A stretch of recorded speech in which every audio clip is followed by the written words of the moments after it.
Perfect. My hair's all fucked up. Look at it. Bam, we're live. Well, good morning. Good morning. Susie, good morning. Good morning. I think I got the phone hooked up, right? Wow, we're doing it. Incredible. Bruce, good morning. Kyle. GM. Okay. Oh, yeah. Good morning. Dreamer. Good morning. Brian G. No Friday show. You had that up there for a long time. I bet you're not even in the chat anymore. Casual Sender. Good morning. Kevin Smith. Good morning. I saw a really nice compliment in the YouTube comments. I saw another comment, by the way, in the YouTube comments. It said that the show that we did with Brian Friend and Chase and Luke Parker was super petty and boring, and I agree. I couldn't agree more. 10 minutes into that show, I thought, wow, this is petty. I love throwing rocks at cars, but and watching them bounce off and shit like that, or just breaking beer bottles. But that was pointless. We need to give like HQ like a week or two. I totally agree with that. Other people love the show. Show's off the hook. The numbers are crazy. Most of the comments are like, "Fuck yeah, you guys kill it." Blah blah blah. I thought it was petty. Mob mentality. Yeah. Get up. Groupthink took over. Yeah. I called I think Matt right afterwards, and I was like, oh, that was so fucking petty. Welcome, Ethan. Thank you, Casual Sender, for welcoming in Mr. Ethan. That was a good radio voice right Whoa, there. Mac. Thank you. This little headpiece is screwing up my... Speaking of petty, I want to talk to you guys about something that I saw in the morning chalk up. I saw it. Well, I actually saw someone sent me a screenshot on Instagram. There's a guy who works over there. I had never heard of his name before. I have never heard of his name even in the CrossFit community. And I dug around a little bit, and he looks like a long distance runner or something. Peter Blanken. Hold on. I'm ill prepared. Gotta get it right. Where are my notes? Peter Blennerhassett.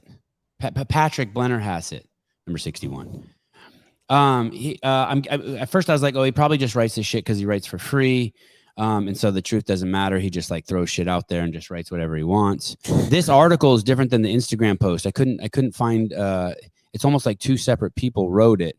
The facts just seem different. And I'll get into the details. I don't want to leave it ambiguous, but this guy, Patrick Blennerhassett, I don't know if he's a CrossFitter. He seems like, from the little digging around I've done, it seems like he's like what Rosa is to CrossFit. He is to the morning chalk up. Like he's like LaFranco, who knows even less and is even more. The guy in line for the next promotion. I guess it's just weird. This guy's bizarre, but it's such a bad article, and I just want to. Oh, here we go. So this is the morning chocolate post. It says, after Eric Roza bought CrossFit along with Berkshire Partners in July 2020, one of the first things launched under his reign was affiliate representation. Not even true. Like not even close to true. Not even like that program, just so you know, was started in 2016. First under in my department, under me, and run by Tyson Oldroyd and Matt Bishel, who I believe are both still at CrossFit HQ. They can verify that. That was an idea that Dave Castro had, so each of their own countries had their own Instagram accounts. And it was pushed back upon huge. It wasn't a popular idea at all at HQ. And we started in 2016, and Tyson and you could ask any of the country reps or liaisons or whatever they've changed the name to now. But this article is tantamount. What this guy is saying is that Eric Roza started. It would be like if we published an article and be like, "Oh my God, Eric Roza started CrossFit Home Office. What an incredible methodology!" And we never mentioned the fact that all he did was change the name of CrossFit HQ. So we told the world that Eric Roza founded it. No, this shit was founded in fucking when Greg Glassman was a kid. When he's fucking 15, he started putting this shit together. It's just so bad. So like save your. Why are you just sitting there writing lies? I said a few weeks ago, and I got pushback from Souza and a couple other people saying that I would not affiliate. I would not affiliate. I would not subscribe to that. That rag, whatever you call morning chalk up, is just.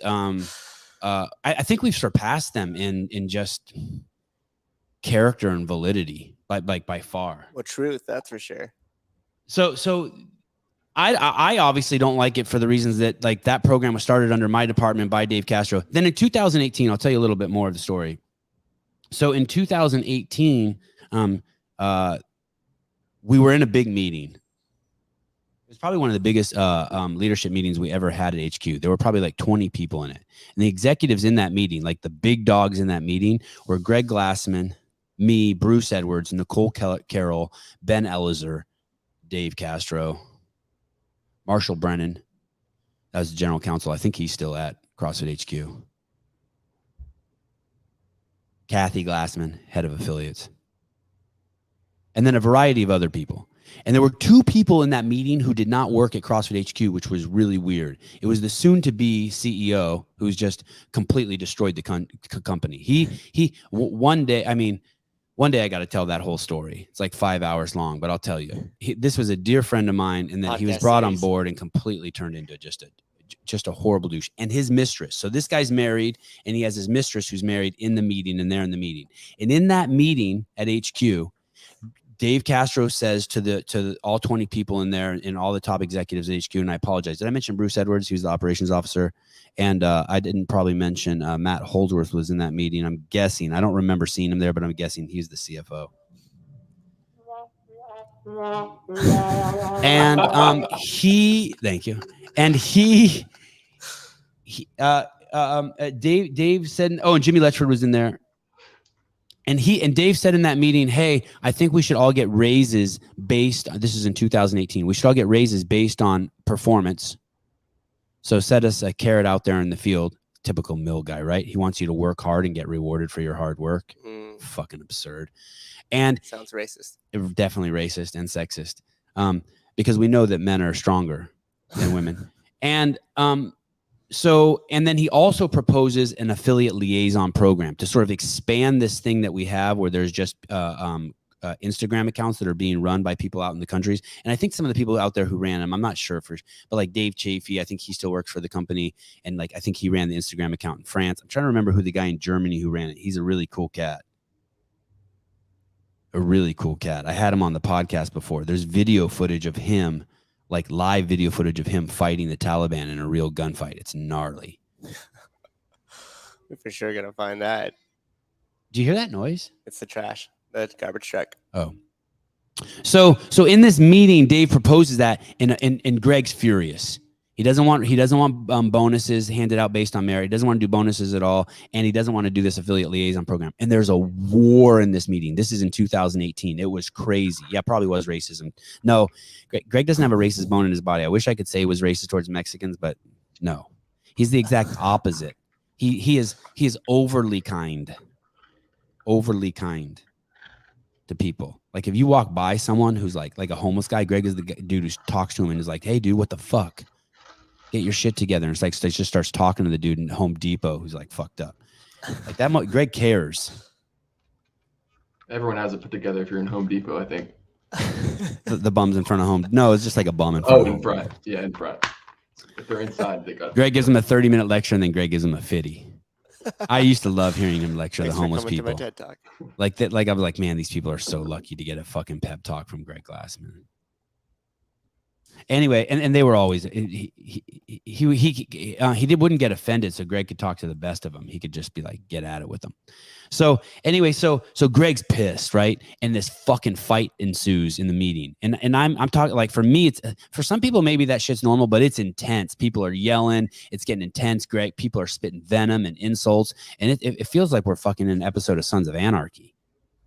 And 3 people in that meeting didn't speak up and people were getting Dave's back who were like the biggest Greg Glassman ass kissers. You would never believe. And these people were like, no, Dave's right. We should do this. I couldn't believe it.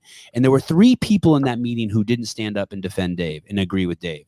One of them was Dale Saran didn't say anything. And Jeff Kane, the guy who was the CEO, and his mistress didn't say anything. Matter of fact, they attacked Dave. She didn't. He did. The dude, Jeff Kane, who eventually became CEO, told Dave, if you don't like Greg's decision, you should quit. I used to work at a job where I didn't like my boss and I had to quit. This guy's such a douche. And he checked for Greg's approval, right? Yeah. Like, can you imagine we're in a debate that's the dumbest thing you could do at a work debate, and then you tell someone, hey, you should quit if you don't like it. Like, why are you going nuclear? Like, we're trying to work shit out. He knew he was going to fire half of them anyway, so. Well, maybe Foreshadowing. Yeah, it could be foreshadowing. It was crazy. It was such. He's such a douche. This guy. I'm a PhD philosophy major and English academic from the University of Washington, and yet you do dumb shit like that. If you don't like it, you should quit. Anyway, so and then I didn't say anything to defend Dave. And I didn't say anything to defend Dave because Greg had just given me $250,000 as a down payment on the house. Like literally like the day before. I was like, yeah, Greg, get him. Fuck Dave up. Get him. Stupid idea, Dave. I get paid plenty. I don't need no fucking bonus. Greg's a good dude. You just got your bonus. Yeah. But these fucking people were defending. I mean, it was just an idea Dave was throwing out there. It's a great idea. Reward people based on their hard work and have an affiliate liaison program. Let's talk about it. But it got really heated, which is fine. Maybe it's just me who's uncomfortable with that kind of heated discussion. And I remember even Marshall Brennan, he defended Dave. Ben Ellizer, who never fucking stands up for shit. He was our CTO, just a fucking coward of the highest order. He stood up for Dave. Russ Green, who always had fucking Greg's back, he stood up for Dave. I was like, wow.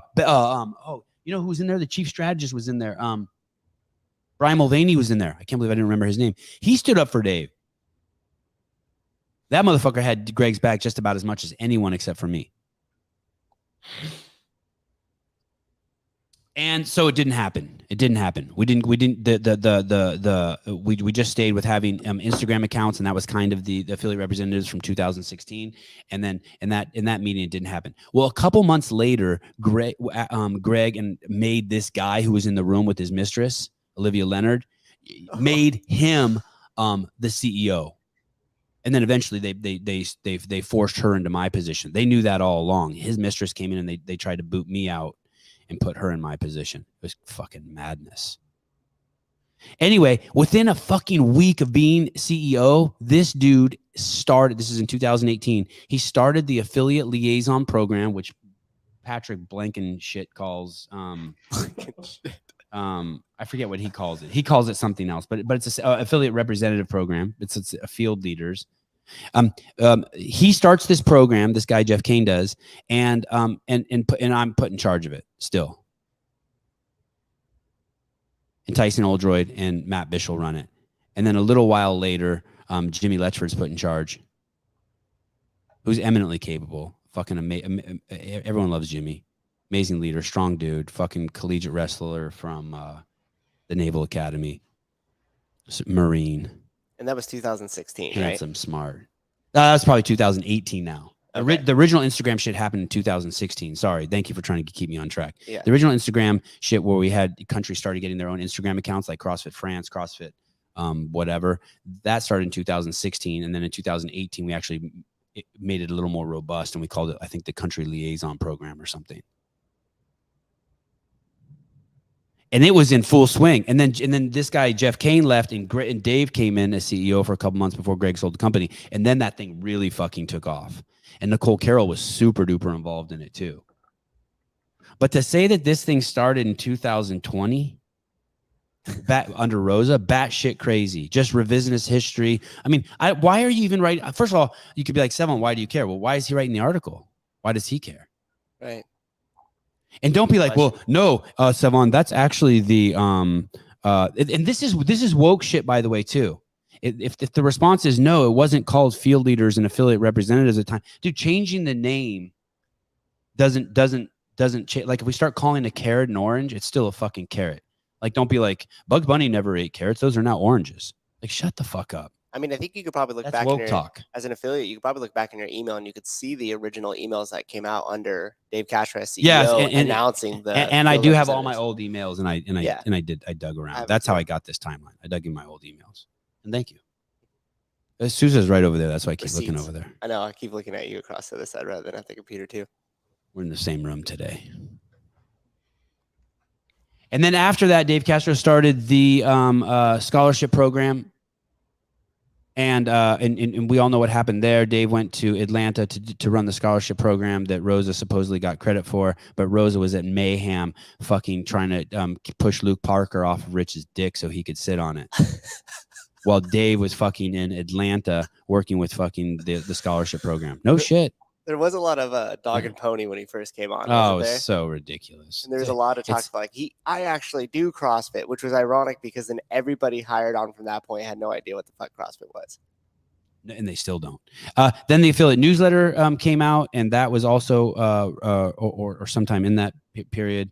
And that was also a Dave Castro idea. And Dave, as you can see, if you follow him on Instagram, follows all of or visits shitloads of affiliates still, and you don't see anyone else doing that. It's always been like that. Not that you didn't always see people doing it. Greg always popped it into affiliates too. But Dave, I remember at one point, Dave said he's going to go to 100 every affiliate in San Diego. And I think he went to 100 affiliates in 100 days. And I think he worked out at 90 of them. He drugged me along to one or two of those visits, and we worked out against each other. Really? Mm-hmm. People would pay to see that. I remember we did this one workout in this parking lot. I think it was in Oceanside or something. And I was beating him most of the workout. And then I think there was like overhead squat lunges or something. And it was Probably like just be an overhead lunge. Overhead. Oh yeah. Overhead lunge. Right. Right. Some people still don't know what CrossFit is. Okay. It was an overhead lunge. And I want to say it was something crazy, like 95 pound barbell. And it was far. And I think not only could I not do it, but I had to with 95 pounds, but I think then he beat me. I think I used 65 and he used 95 and he beat me with the heavier weight or something. And we got into a fight. Because I was just like stuck on the fact that I was winning most of the workout, but then he crushed me at the end. And he's like, but I won. I'm like, yeah, but I was winning most of the workout. He's like, yeah, but I won. And you know that shit. Not really. I've never tried to make the argument that I was winning the majority of the workout. Because your parents taught you to be a good sport. He's like, did you see I won the first round? I don't know what this deal is. I clearly had it. One of the first times I ever worked out with Dave and Justin, and I worked out with Dave and Justin, and someone else was there. I can't remember what. And the workout had 135 pound thrusters in it. And I was and Dave put himself, and we had to rotate. There was only one bar, and Dave put himself in the front, and me in the back, being that he was the strongest and I was the weakest. And I was so happy when I caught up to the group and just kept pressure on him the whole time, like showing that I wasn't the slowest. You know what I mean? So I was always waiting for the bar. Motherfucker. Tell me I'm the weakest. That's the deal with the partner workouts. You don't have to be that fit. You just have to be fitter than your partner. So I did just forget morning chalk up. Just forget it. And head on over to our website and subscribe to our newsletter. We will get all the latest news and exclusive content. Just forget. This is just nonsense. Patrick Blenner. What do you think the conversation? Do you think he wrote that on his own? Like, how do you think that started? Do you think they were like, "Hey, we need"? I don't even understand the point of the article. I don't even understand why he wrote it. Maybe he wrote it so that our show has shit. Maybe he's like, "Man, that Sevan podcast is dull as shit. I'm gonna give him something. I'm gonna throw him a bone." Good dude. Thanks, Patrick. I'm serious. I'm serious. Maybe he could write some more stuff like Rosa actually establishes L1 curriculum. Sevan, what do you think of the soft white underbelly on YouTube? I don't know what that is. Does anyone know what that is? I don't trust people without their names in the I don't trust people without their the full name inside their YouTube. It's just an I. What happened? You just fall apart? I don't know what's going on here. Oh, dude, you went limp. We got a new setup here. Actually, you know what I'm going to do after this show's over? I'm going to take a picture of it and post it to my Instagram so you can see. I gotta get used to this thing so I can drink my coffee. I wish I could tell you what is this part? My hair is such a mess today. I washed it. That's why. And it's just not behaving. We're in we're feet away from the Pacific Ocean right now. Susan, one of our sponsors has been generous enough to set us up in the most remarkable home you could imagine, right on the Pacific Ocean for the next 2 weeks. So we're pretty stoked. It's a nice place to talk about Patrick. What are these things about a safe place not getting emails here? Oh, yeah. I subscribed so many times, went to my spam box, still no newsletter, guys. No, what do you mean? If it went to your spam box, how can there be no newsletter? No, like she checked the spam box and it still wasn't there. Oh. Bruce, you didn't get yours either? What's happening? I got mine. I'll forward to you. I think also a lot of people signed up after we sent the first one. Okay. Miss Cabinet Maker, how are you? Good morning. Hey, Hi. good morning. Good morning. Hi, Jodi. I thought I'd give you a call and say hi. Hi, thank you. How are you? I'm great. Listening along. Summer's setting in here in California. What, say it again? Summer is setting in here in California. It's what you talk about when you don't know what to talk about. You talk about the weather. Oh, I know what to talk about. Sevan can see the I China. I like that Chasing Room show. I didn't you think did? It was Okay. I thought it was great. I was really surprised when you said that was your feedback. Yeah, well, there was one comment on YouTube that said that, and I just felt that. I felt like a little dirty. Like I don't want to just beat up on like part of me just thinks that, hey, like we haven't given them much time to let the dust settle. Like maybe they are going to move the athletes around. By the way, the thing with the athletes, I had a coffee this morning at 6 a.m. with Souza. I have the solution.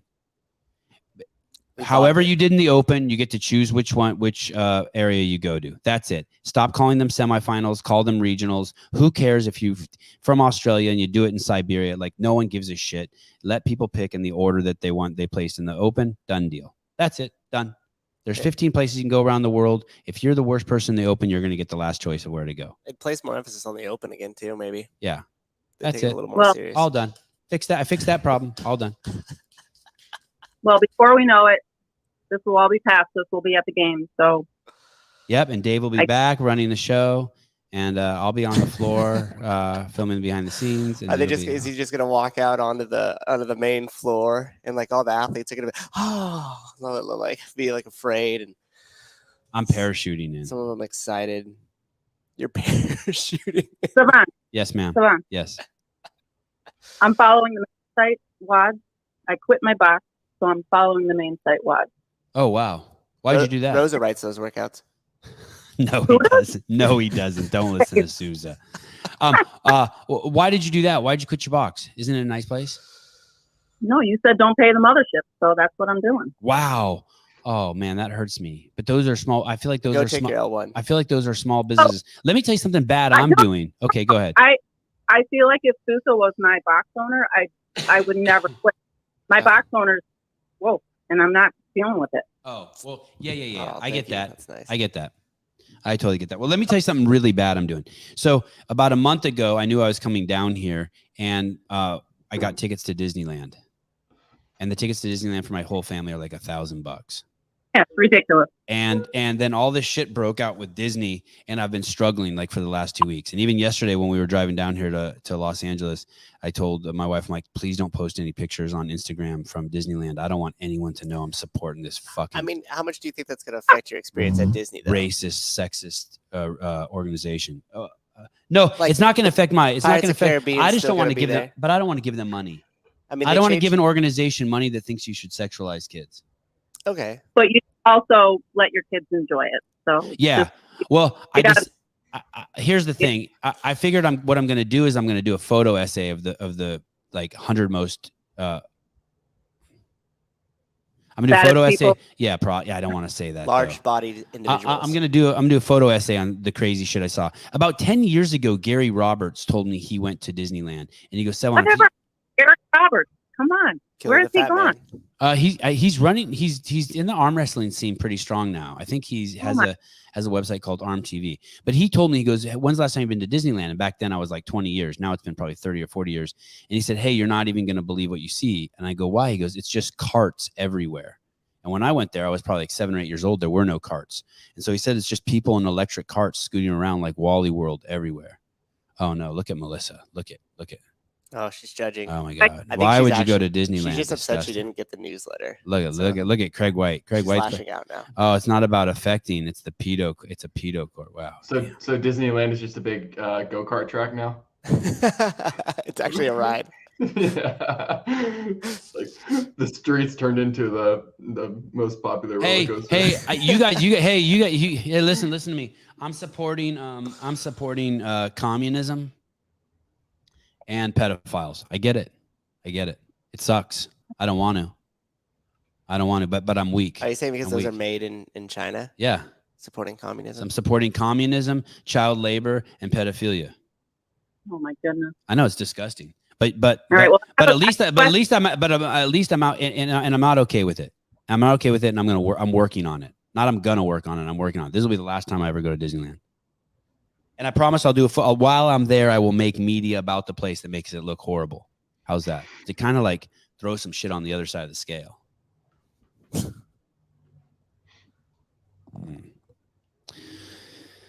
All right.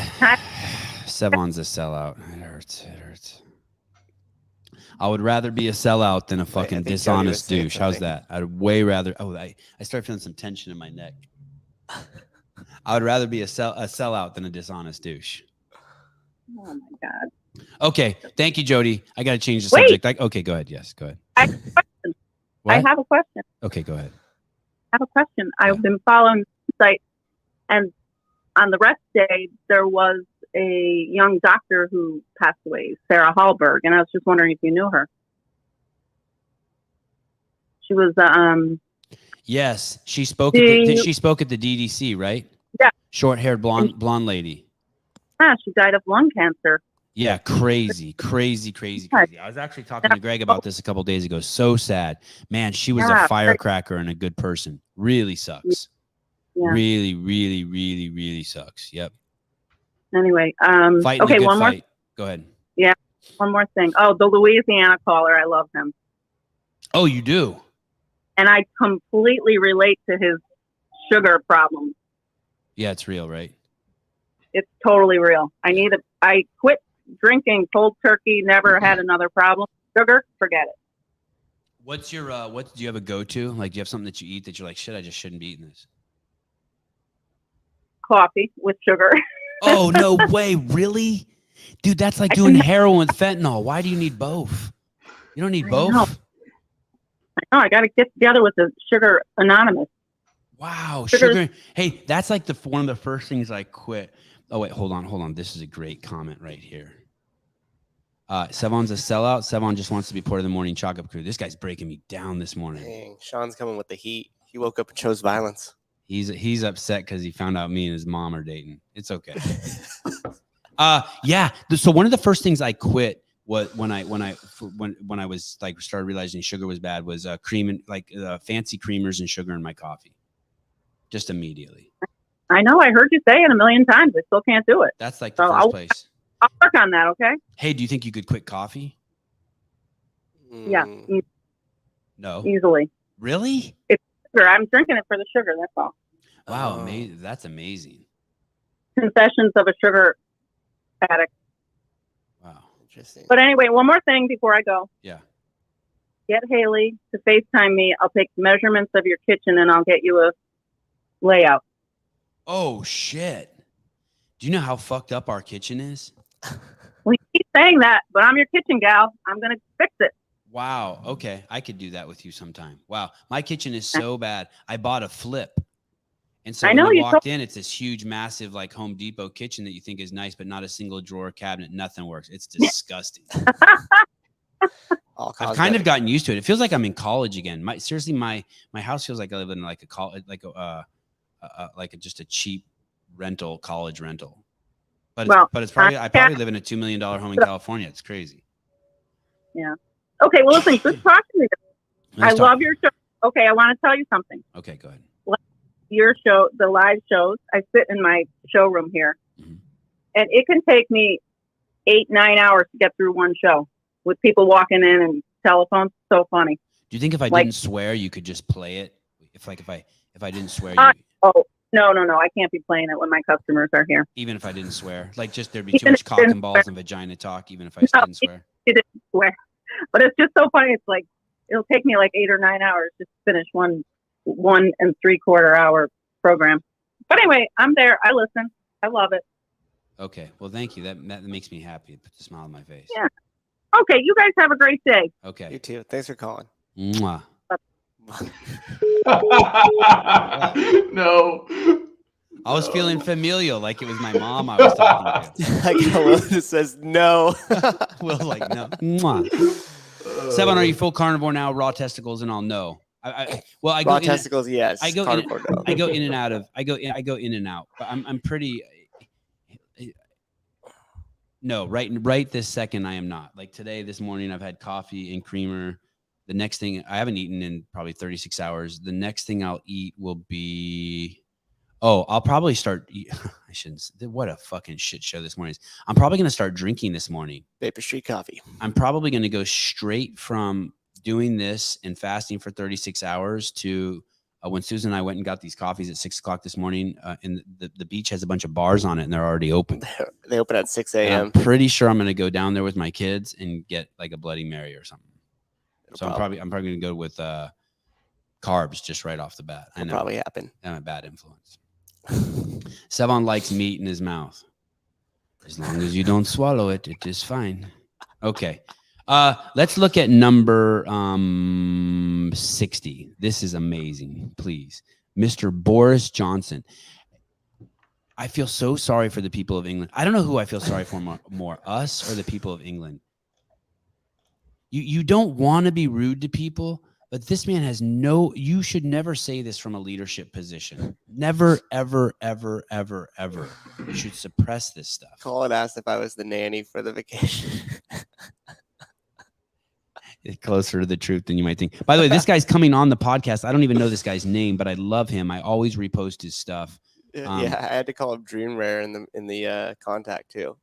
But this is just incredible. Wait till you hear what this guy says. Okay, let's go. Action. You know how much fatter we are post-COVID. I think I saw a figure the other day. This is all, I'm giving you this exclusively, okay? I think there's 36% more obesity. I think that can that possibly be right? It's huge. There's been a huge increase in obesity as a result of, or 36% of people are fatter than they were. Maybe it's that. Maybe it's as a result of what? Probably a more accurate way of as a result of what? That was sloppy Boris Johnson, the Prime Minister of the UK, aka the Hunchback of Pfizer Dom. Despite the fact that pandemic restrictions made obesity worse, this psychopath won't rule out lockdowns again. I want to avoid any such thing ever happening again. So he was about to say as the result of, and we didn't get to see it. He didn't say it, or they didn't put it in the clip. Waters of Oblivion. Why do you think he's a dope? No, is dope. Oh, is dope. Oh. That's Caleb too, by the way. Waters of Oblivion? Yeah. Oh, you just called him out? Allegedly. Oh my goodness, cock bending. I don't know what cock bending is. That's a great juxtaposition of words, though. Cock bending. How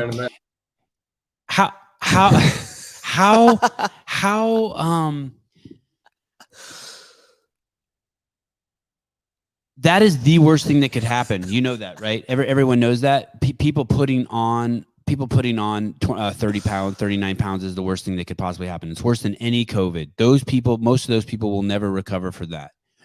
When you are obese, there is one thing for certain about you. You will die prematurely. People who eat poorly, people who have a diet that's not conducive to letting their DNA express itself in the finest way, there is no homeostasis, is what I'm saying. You're either going this way or you're going this way. There's no I'm just chilling. There is not. And when you put on 39 pounds, 29 pounds, these are people who should weigh 120 pounds. This is like imagine a woman who's 5'3", who should be 120 pounds. But really, she's 150 pounds, and then she just put on another 30 pounds, and she's 180 now. There's no COVID, there's no AIDS, there's no cancer, there's no nothing that justifies that. Zero. So that should be sheer panic. That should be, oh my God, we will never, ever do lockdowns ever again. We will never go through any of these restrictions ever again. We'll never put masks on people. We'll start the whole thing over. A complete disaster. Do not partake in it. I want to say something. I have a very, very close family friend. I have 2 or 3 very, very close family friends, and they're close family friends to my wife and I and to my 3 sons because I like their kids. I mean, I like them too. Don't get me wrong, but I really like their kids, and I want my kids to interact with their kids. And those people know who they are.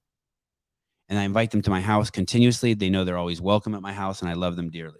And I said something the other day on the air that hurt their feelings. I basically said, and one of the moms called me out on it the other day when she was over at the house, and I'm so glad she did. I'm so glad she did. It was actually a testament to our friendship. And she basically said, hey, in a nicer way than I'm saying, but I'm going to make it a little more dramatic so it's interesting for the podcast. She said, "Hey, dickhead, you said that every fucking parent who put masks on their head are basically pieces of shit.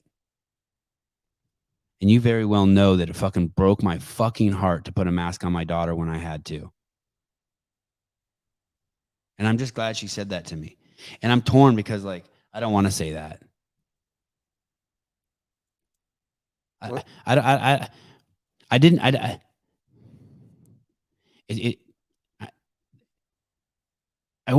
need to find a way to convey it so that you know that, I guess, less that I'm judging. Maybe I've been wrong all this time. Maybe shaming people into changing is not the way. Maybe Hobart was right. There are many paths. Yeah, but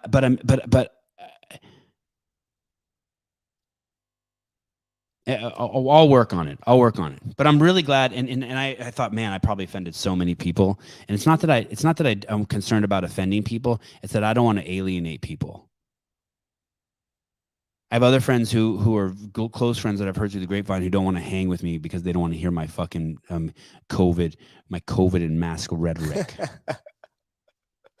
They're just over it.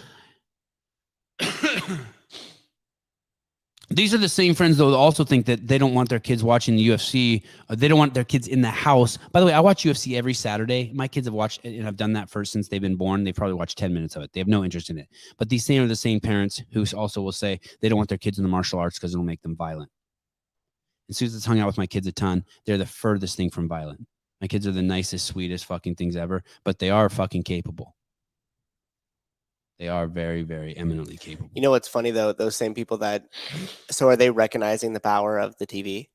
And then are they recognizing that in themselves? Are they like acknowledging that? Because if you're going to be around, combat sports on the television and say, oh, it's going to change the behavior of my kid. No. And then you're like, well, what do you watch CNN and these other news things? And it's funny because people say, oh, I'm sick of hearing someone talk about COVID. But at the same time, it's just prevalent in all the news media. Right. You know what I mean? Well, yeah, and these are, but and a lot of my friends are scared to death of COVID. Yeah, like one of my friends is upset that the schools in the area are before his 7-year-old and his 5-year-old can get shots. He's upset that they're going to have the kids take off their mask. I mean, it's batshit crazy. Wow, that's nuts. Why is it batshit crazy? Does anyone not know why? Do I have to explain that every time? Because no kids are hurt, and actually quite the opposite. You want your kids to get COVID. You want your kids to fight it off because your immunity is better once it gets this disease. When you're young, you fight it off, and then you're immune for life. Más o menos. They've also really. I wish I didn't have to explain that every time, but I also don't want to just throw rocks without an explanation. Go ahead. The fear threshold has been set so low, right? Like no one's even looking at the facts, but yet they're completely afraid. So then that means that the ability to scare people into just conforming to whatever is needed is really easy. Because if you're not going to look at the factual data about it, I was in not an argument, but we were in a discussion about something. And the person had said, she goes, well, at my friend's baby shower, there were infants there and they required everybody to have vaccination, for some people, even masks. And I just said, out of curiosity, I just go, well, but we know that the data for kids, like they're virtually unaffected by it. Right. And she's a very smart person. She goes, well, yeah. And I said, well, then how does that make any sense? She kind of sits it for me. She goes, no, I'm fucking done with this conversation. Yeah. Always, I was like, always. Oh, you're lucky she didn't attack you. Not only are kids not virtually affected, but you want your kids to get it. It's weird. So that they don't have to deal with it when they're 80 and fat. I've done casual sender. I've done martial arts my whole life. It makes you opposite of violent. You don't feel the need to respond to every dickhead who acts like an asshole. So true. I've told this story before. I was in a diner with like 10 people. Greg was one of them, and Jimmy Letchford was one of them. Jimmy Letchford was is a jiu-jitsu practitioner, but he was a wrestler at the Naval Academy. There was a guy who came into the restaurant, big dude, screaming and yelling, demanding a free cup of coffee.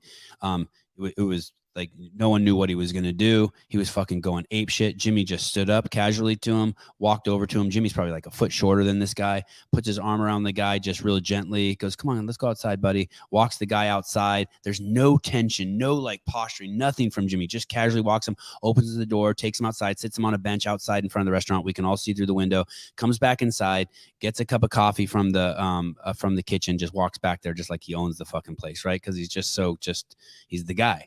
And he walks out there and he gives the guy a cup of coffee and pats him, and it's over. And fucking the 50 people in the restaurant are happy Jimmy did that. And yeah, it's like you said, casual center. Jimmy could have just picked that dude up and throw him through the window, but didn't. Just because he knows. Made him the opposite of violent. Just made him know. He just knows.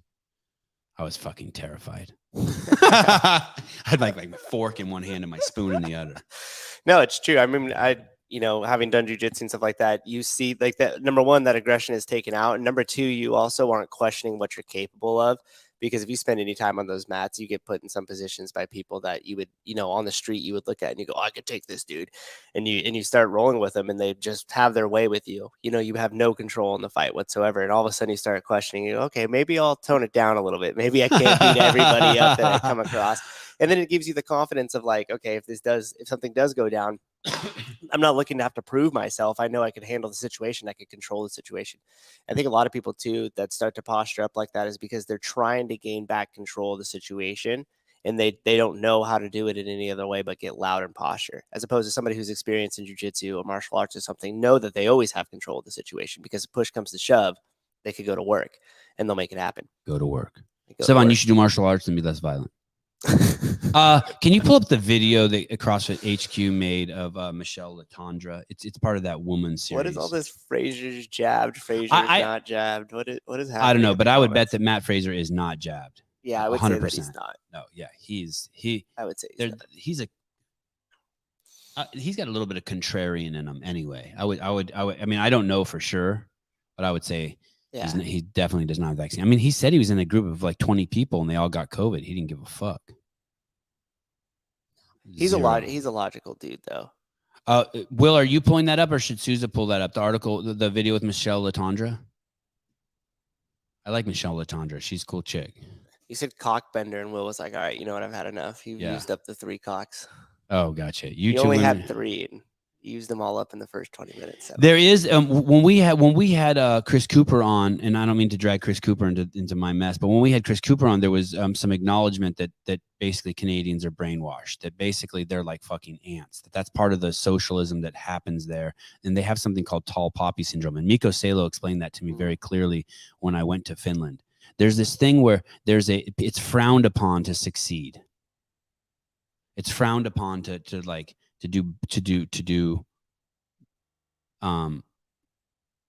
be, it's frowned upon to be the tall poppy, to be the best. And these people are so confused, Canadians. They're so much like liberals. And I don't mean to say that to offend any liberals, because I used to be a liberal, but like someone said in the comments, I was basically saying like, hey, you don't want to give the money to the government, all your money to the government, because the government is just a giant welfare popularity contest, like a homecoming king, homecoming queen. Why don't you let your money go to the rich people, and then they'll keep competing against other rich people to build businesses, and it makes jobs for you. That's how it works. I could explain it to you 1,000 different ways, but if you take money from me, the first thing I do is I take it from my gardener. I just get rid of my gardener. That's how all rich people work. So someone in the comments wrote, and I have a friend who was basically making $250,000 a year setting tables in the city at the fanciest hotels. And what's funny is it's him and then just crazy hardworking Mexicans and Filipinos. And he's this super tall, blonde, white dude. And he says they just go from hotel to hotel working their ass off. And they set tables for people like Bono, Obama, Al Gore, Dave Chappelle. I mean, the list goes on and on of who he set tables for. And then the people come in and you sell them pots of coffee for like $500, and all this, the people at the St. Regis who work there in the union, they get a percentage of it. You make great fucking money doing very little work, but the hours are kind of crazy, and you have to do it in San Francisco. And it's some great stories of when he changes in the locker room, because he works with all gay dudes too. Some great fucking awesome stories I love to hear. And my friend's got a giant fucking cock, so the stories are. I mean, not like big. I mean, gigantic. Like 3 Coke cans big. I'm not joking. Elephantitis. Anyway, so I'm off subject here. So, some guy writes in the YouTube comments that if we just tax rich, Sevan's so stupid. If we tax rich people more, they're still going to have money to spend on food, or they're going to still go out to dinner. No, dipshit. No, it doesn't work like that. Every bit of money you take away from rich people is one less job for someone else who's trying to climb up the ladder. And who are you giving it to? You're giving it to the government. You really think the government knows how to spend money better than rich people who earned it? Those people then fucking buy Bentleys and then employ 100 people to take care of that fucking Bentley. Do you know what the government does? The government feeds seagulls. Do you understand what that means? Have you ever been to a restaurant like on a beach and there's like 200 people there and some fucking idiot on the beach starts feeding the seagulls and they all fucking come? That's what liberals do. And the seagulls come and ruin the whole restaurant for everyone else because they throw out free shit and the birds come and just shit all over it and they have no respect for it. That's why the sidewalks in all of those cities that happens and all the liberal cities are destroyed because they throw out free shit and the seagulls come and shit all over it. Heroin addicts and fentanyl addicts will work for their shit if it's not free. Yeah, we have a couple of spots You are batshit crazy if you think giving the government money is a good idea. And it's not logical. You're not making a logical argument, well, rich people have enough money. It doesn't work like that. If I have $1,000 and you don't take any of it, I'm going to spend all of it and it's going to go that way out to you. If I have $1,000 and you take 500 of it and you give it to Nancy Pelosi, what she's going to do is start a clean needle program. Besides building the roads and keeping the infrastructure tight, there's no need for that. You have to see that. The Democrats keep the poor poor. They keep the seagulls addicted to carbohydrates. And they keep the rich rich. That's what the Democrats do. The Republicans want everyone to be rich. You have to see that. It's so confusing until you do. Clive, haven't paid you guys for content in a while. Always appreciate it. That's a lot of money. I appreciate it, dude. Hey, I saw your comment on YouTube also where you told me to take it easy on Yevgeny and not let like these motherfuckers like Craig White with this fucking scary mask, like just me just start bombing Yevgeny and be like, well, what about the Nazis? And like get all right-wing nuts on him. And I'm sorry. I don't mean to do that. I hear you. I do want to have like a conversation, obviously, but I hear you and I appreciated your comment. You're a good dude. You're always welcome to give it to me straight. You tied that tax talk in pretty well there because that's what we were discussing it a little bit on the way down. And I was like thinking we need to get specific about it because a lot of people think you're specifically talking about like trickle down economics, which there is a piece of that in there. Call it what you want. You know what? That's just like saying they just use that because they're triggered by it. It's a buzzword. You just use, and I know because I used to be a Democrat. I used to be that. They say trickle down economics. They say Reagan. They say Trump. They say all these words just to get you triggered so you can start pushing back. Right. We have the most racist president we've ever had fucking in office, and you're still worried about Donald Trump. One of my friends said to me, how can you like Donald Trump and vote for Donald Trump? And I would be like, I don't like Donald Trump. I don't want him in office for me. I want him in office for my fucking kids and for you, for the rest of the country. I don't care that Biden's in office. For me personally, my shit's so good. Didn't I just tell you I'm at a fucking beach house?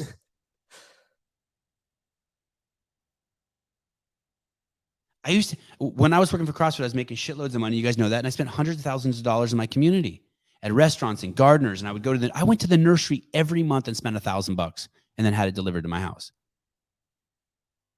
$1,000 at the nursery every month. They gave me 10% discount. I was a sucker for it. The place charged like 30% more than Home Depot, but it's a local business. San Lorenzo Nursery. Okay, can you pull? Yeah. So, were you going to say something before I pull up the Michelle Latondra? No, we should get into specifics with the with what they're proposing with the new tax sometimes and why that is a bad call. But I don't have enough of the notes in front of me to speak intelligently about it. But I was saying that the fact that you brought up that the government typically and has historically shown that they're bad at deploying capital. They don't know how to deploy capital. When they give Elon Musk $400 million to start something, he turns it into one of the most powerful companies in the world, one of the most valuable companies in the world. When you give the government $400 million, it just sinks. It's gone.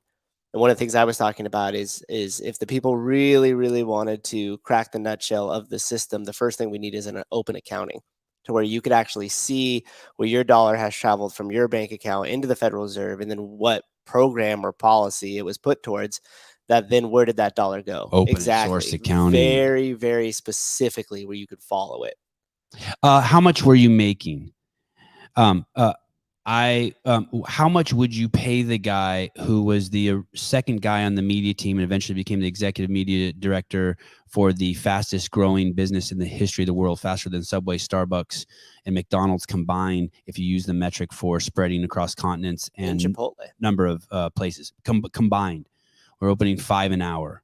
We're in 162 countries, all 7 continents, including Antarctica, and 15,000 gyms. How much money would you pay me? 55,000. Not enough, 55, but enough to be rich as fuck. Sevan be flexing. I am. But it's just the truth. Oh, he's about halfway there. That's how much I paid my gardener. Oh, he's almost halfway there. Okay. 200,000. Do you know that where CrossFit HQ was in Santa Cruz, $120,000 a year is poverty line for a family of 4. Crazy. Yeah, you have to know that.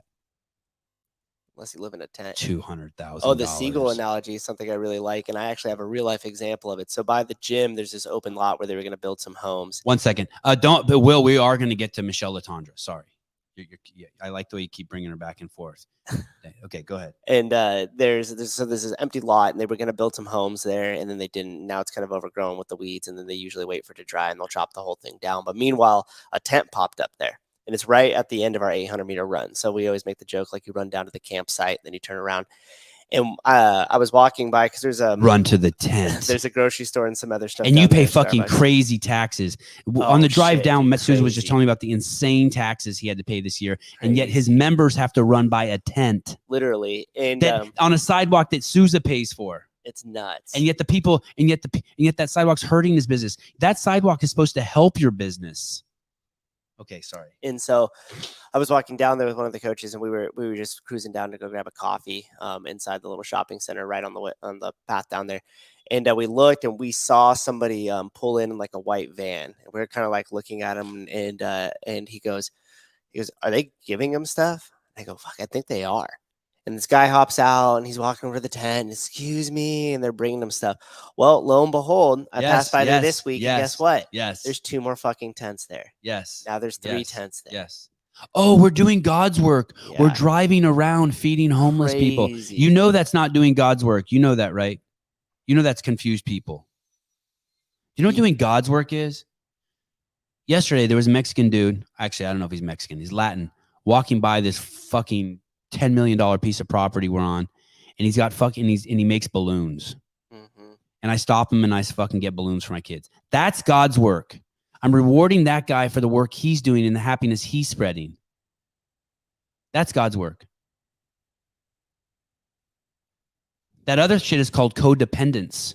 It's called Satan's work, giving people money for heroin, feeding people so that they don't have to get up and walk out of their tent. Crazy. It's completely there's a word. It's just not a big word.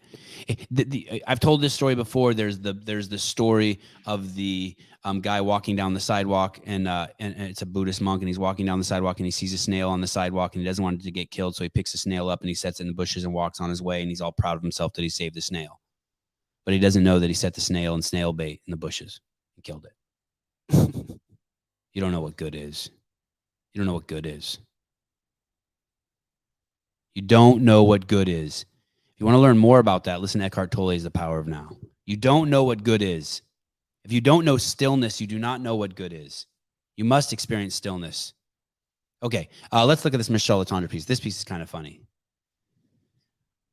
Canadian. Let's go back to my fucking Canadian rant.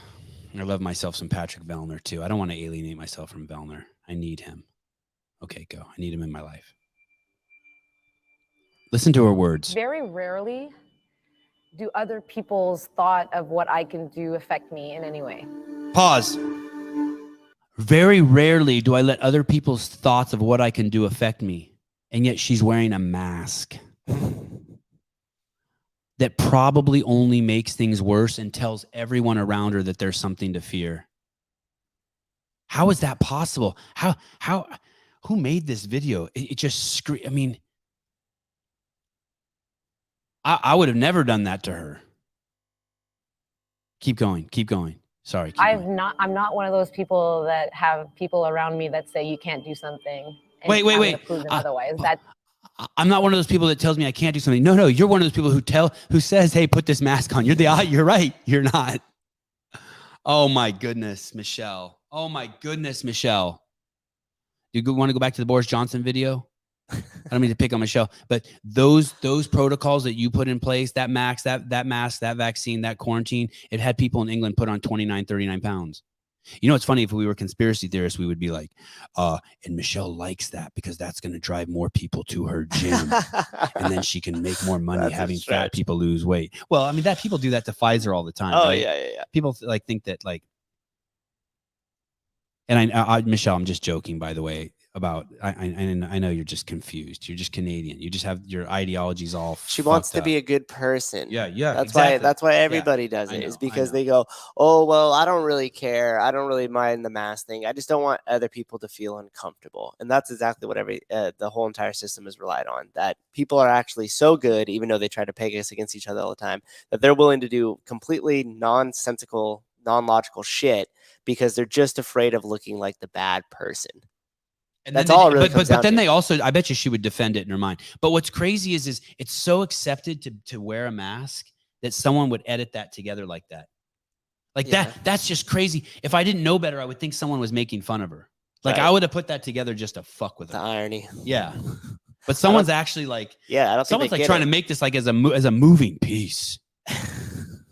The shitty thing is I was actually going to make the argument that maybe it was filmed earlier to where like they were going to get beaten with sticks if they didn't have a mask on, but then the people around her didn't have masks on. So my defense of Michelle Letron got completely thrown out the window. Do you want? Yes. It was at Wadapalooza, the footage of her with a mask on. Oh, well, in Florida. In fairness, we did have to wear masks at Wadapalooza and nobody got COVID. Everyone got COVID there. I will say this. The mask does not work. But if for some reason you were retarded enough to think it did work, and it probably actually makes things worse, but if you were retarded enough to think that it does work, I did kind of understand why Canadians would wear the mask in Florida, because they wouldn't want to fucking get COVID and then get fucking quarantined at their border for 2 weeks. Well, throw an N95 on then. Be smart about it, and that argument holds up. But I don't think it works. I don't even think an N95 works. I don't think any of that shit works. I think you could put a whole gas mask. Yeah. I mean, there's no proof that any of that shit works, is what's the crazy part. Yeah, that's true. Meanwhile, by the fucking millions, people are pouring over the border from Ukraine into other countries. By the millions. And no one's saying shit about COVID. Same with our border in the United States too. That's the whole joke. Man, what a mess. Okay. I don't want to pick on Michelle, but I saw that, and it's just, I guess it's too late. I can't say I don't want to. I already did. Only if they were triple masks.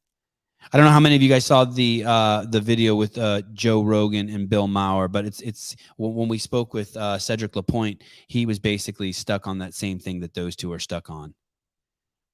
And you have to realize this, and I'll use a crass metaphor to begin with. If you let someone stick this much of their finger in your ass, just up to this first knuckle, when they stick the whole thing in, don't complain. Like the rest of us don't care. And I used to do that too. I used to love having the first finger of someone's first knuckle of someone's finger in my ass. And then when they stuck the whole thing in, I started complaining and I jumped ship. Those guys are saying that they didn't change, the left changed. That's so small picture thinking. They're not big picture thinkers. Joe Rogan and Bill Maher are not big picture thinkers. Affirmative action was racism, is racism, but it was okay because it would help people. But you don't understand. That's the first knuckle in your ass. You know what's interesting? That's the first knuckle in your ass. And so there were all of these little baby steps the left was taking, and I was part of that, and I supported it because we were being good. We were being good. Just a little bit of peanut butter in the gas tank of your car, just a little bit. And now they're saying that, no, all of these things that we're seeing, Susan, I know you're up. All of these things that we're seeing are just the full-blown manifestation of the left now. It's not, they have not changed. They have always been like this. Joe and Bill, you've always been like this. Joe, you voted for Bernie Sanders. Bernie Sanders' whole platform is feed the seagulls. That's all his platform is. Feed the seagulls. Same with Andrew Yang. And they're cowards too. Hello, Mars. Hi, Mars. You're kind of cutting in line. Sousa was next. Wait, what if he wasn't going to be Mars? It is. Oh, right. Fikowski, what's up? No, it's actually Dr. Jordan Peterson again. I figured I'd call in when you're talking about Canadians and shoving thinkers in your ass. I thought that'd be a good time for me to chime in. Thank you, Mr. Peterson. Please go ahead. And this is the one exception to the rule of Canadians. I apologize. I know you have no fingers in your anus. Mr. Peterson? No fingers in my anus. No, that's true. I have a strict rule. It's rule number 43. I didn't feel the need to publish it in my book because I kind of thought, most people knew that, but it turns out there's an entire country north of Minnesota that has yet to figure this out.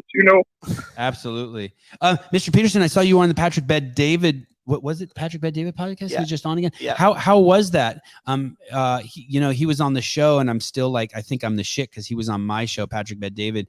How was it having going on and meeting him?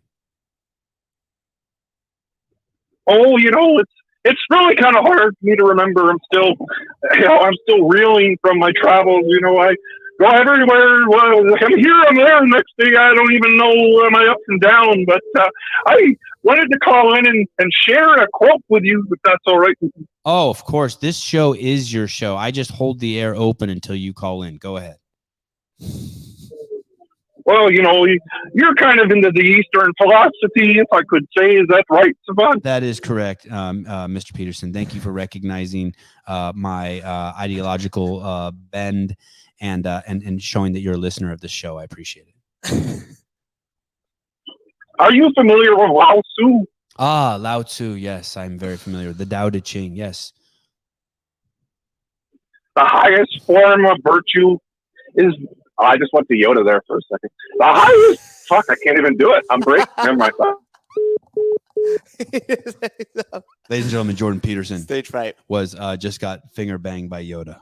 I like how there's a couple things going on in the comments too. It's like Craig and Colin are arguing, and then Metcon 9 is clearly new to the show because he wanted to talk about semis, and then was saying Danielle Brandon wearing a mask at the games was a joke. I agree, it was a joke. They forced her to do that though.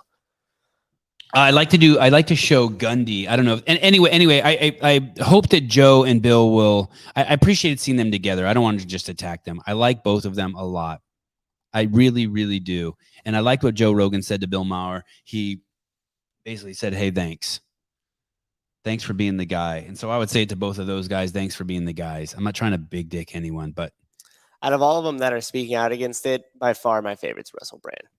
Yeah, Russell Brand's going hard. I like him the best because he's going hard. Because I just can't get past the whole like, oh, you're a liberal or you're a conservative or you're a Democrat and you're a Republican. I've already told you that. I feel like it's just spinning the hamster wheel.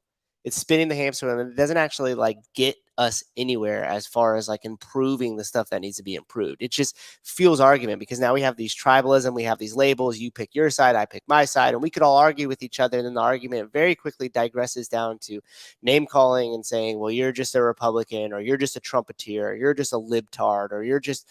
I saw Leslie Stahl use that on Elon Musk the other day in the interview. Crazy. She goes, well, you're like that guy in office. And then she was referencing Trump. And it's like, Exactly. That's your name calling? You're the host of 60 Minutes? And we need to actually start specifically breaking down and discussing like issue by issue of what's wrong and stop breaking into these labels.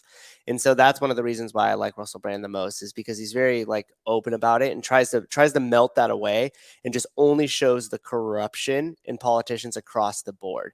And if you don't think that there's that Trump and the Republican administration didn't have the same amount of corruption, but just in a different way than what Biden and that administration has, then you're also a little lost here. You have to look at the system and the way that that's built. They're all just playing the game. And that Dreamwear dude does that. He lights Trump up. And I don't blame them. They're all just playing the game that they're allowed to play and they're allowed to flourish in. So until you kind of break that mold or understand what holds that system together in terms of the money and the lobbyists and everything else, then you're just spinning the hamster wheel.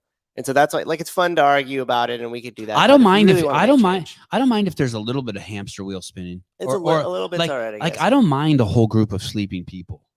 Yeah. I don't need everyone to wake up. Well, they won't. Yeah, I don't need that. They won't. The evolution of thought is hard because it only happens within. I can't actually change your opinion. Right. Only you could change your opinion. The part that sucks, the part that would be nice is as the people who aren't asleep, if we facilitated just the people who are asleep to get on the right path. By that I mean proper diet, encourage proper movement. The media would tell the truth. Things of that nature that would sort of guide, get the the bumpers back on. Like the bumpers are off. Right. And just the fucking shit's just like pouring off the sides. Well, that point that I was going to make earlier when you were talking about it, one thing that was interesting, I forget where I read it, so I wish I could reference it, but like even Jodi knew. Jodi knows that sugar's bad for her. right. Like that's all. Like we don't need anyone else to know anything more than that. Awareness. We don't need. Oh my God, these fucking health fucking idiots. There's a whole group of fucking people now on Instagram who all they do is bash other health people. Right. Like these people who, like, everyone has a video about Liver King being on roids. Everyone has a video about how sugar's not bad for you. They just want the attention. Yeah, it's crazy. It's a trend. It's so crazy. Yeah. I have a question, and maybe please, you guys, stop. Maybe somebody in the audience, or maybe you could argue your point here. Other than data keeping, just so they have demographics, why do schools, or maybe even not public schools, let's just go to strictly universities and higher education, why do they ask you what your race is on the application? What's the point of that? I don't know. I saw something the other day that was all that stuff's happened during the Clinton administration. Yeah, but like, why would you, like, I can understand if you went like male or female, I guess, because again, but like, why does that even matter? I have no idea. Like, why is it on the application? Why are they keeping record of it? That's a great question. You can't even collect it benignly because eventually it'll be used in some way. Well, that's what I mean. You open the door. If you find out 40% of the people in California only speak Spanish, then all of a sudden you're making driver's tests for people that speak Spanish, which is just bizarre to me that you could drive and not speak English. I mean, I think there's an evolution of the language too, right? I would need that explained to me. I'm open to being wrong about that, but I don't understand. Well, it's just migration of people, because like in Europe, I'm ignorant. I haven't actually been to Europe, so forgive me if this is wrong, but in different parts of the countries, they speak different languages in the same country, right? Right. And wouldn't that have to do just more with the migration and the people of Canada too? They got whole sections that only speaks that Francais. So, we on the way down here, we came through a section in LA where every single billboard was in Espanol. Oh, that's right. Yeah.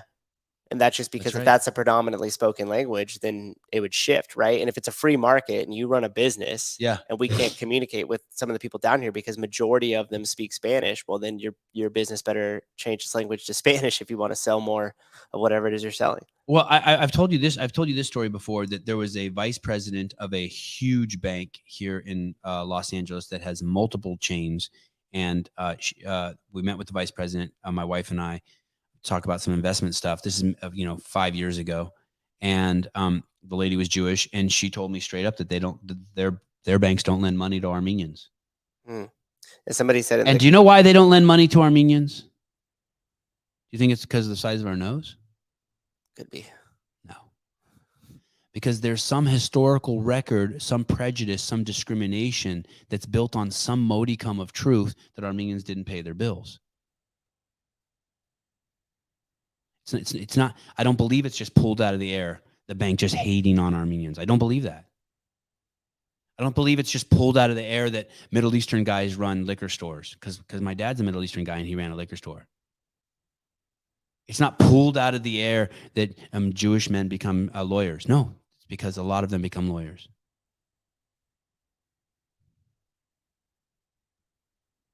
It's only racist when it's negative shit. I mean, if you're going to go back to individualism, shouldn't we just leave it up to the individual? I want to do some funny stuff. What does that mean? I don't even know what individualism is. Like, I know what jism is. Rather than ask you any questions about your race or anything like that, we could just look at your individual credit history. Right. Look at your individual financial history and just determine. And I don't even need to look if you're male, female, what race you are or anything. Let's just see, have you paid your bills in the last 10 years? What's your credit score? Either you qualify or you don't. I can't remember what movie it was, but I saw this movie one time, or I read it in a book. Oh, I read it in a book. It's the guy who writes all the pop psychology books, little skinny black guy who looks albino. He's a runner, has a fro. Anyway, when people would apply to be in a Philharmonic or in an orchestra, and they're the big orchestras like in the city of Oakland or New York or Philadelphia. Yep. The people who would judge Gladwell was Malcolm. Yes. Yeah. They weren't. Thank you, Malcolm Gladwell. They weren't allowed to look at the people. Yeah. So they would be behind like a screen, and the judges couldn't judge them on what they look like. So you couldn't be like, damn, that girl got big old titties, she's in. Well, because they know that it'll influence your decisions subconsciously. Right. or even consciously. I think everyone likes a hot chick. Well, it was the book that you're referring to too. Why does it have to be unconsciously? Why can't it be conscious? Well, because there's certain things well, it could be consciously with that example you used, but they did other things in that same study where they had them take tests, and they had a video monitor where they had certain people walk a lot slower down the hallway, and it skewed their test score versus people that came in when a rush, which skewed their test scores.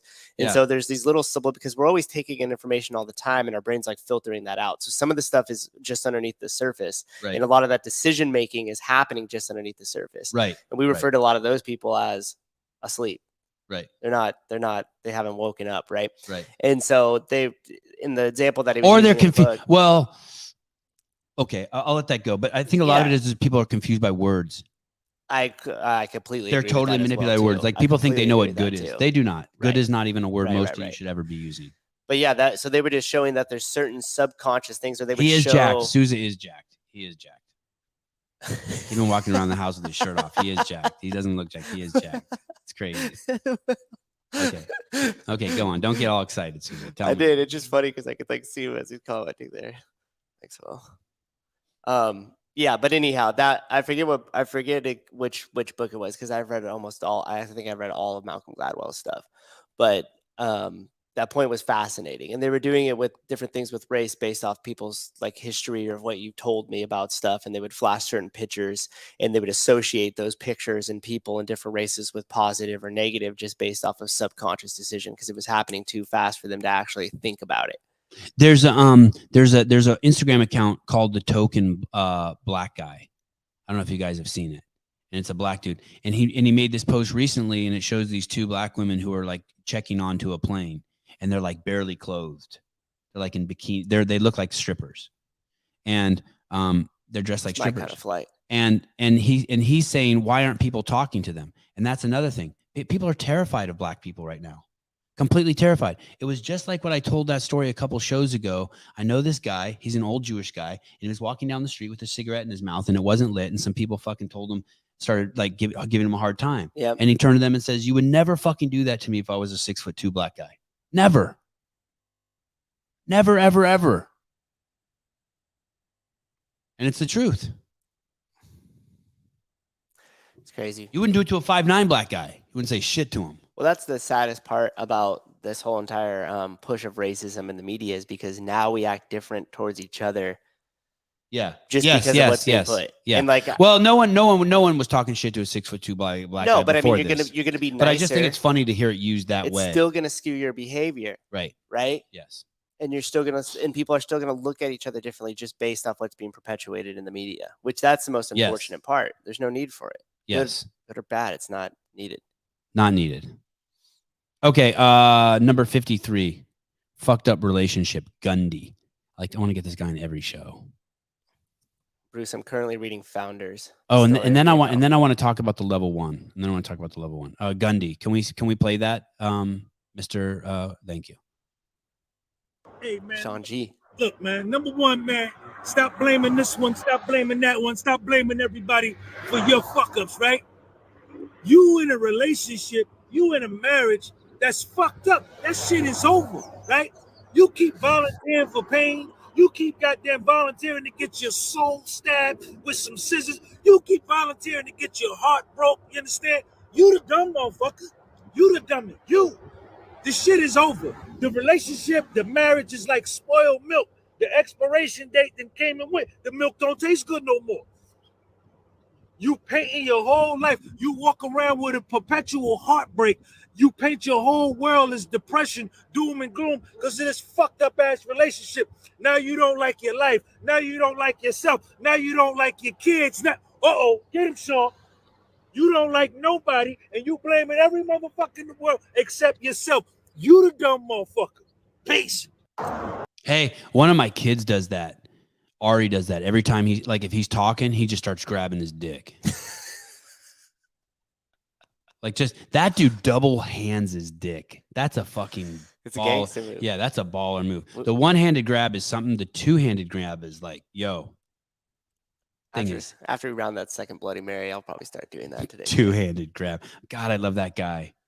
Man, I love that guy. We gotta get that guy. We need to get him on because really? What? I just like having like his clips on every show. I'm afraid if I bring him on the show, it'll like, ruin it for you. Yeah. Okay, that's fine. What do you think, Will? Will it ruin it if we get him on? I wonder if he knows. Will's like, I'm not coming on. Will's like, No. I wonder.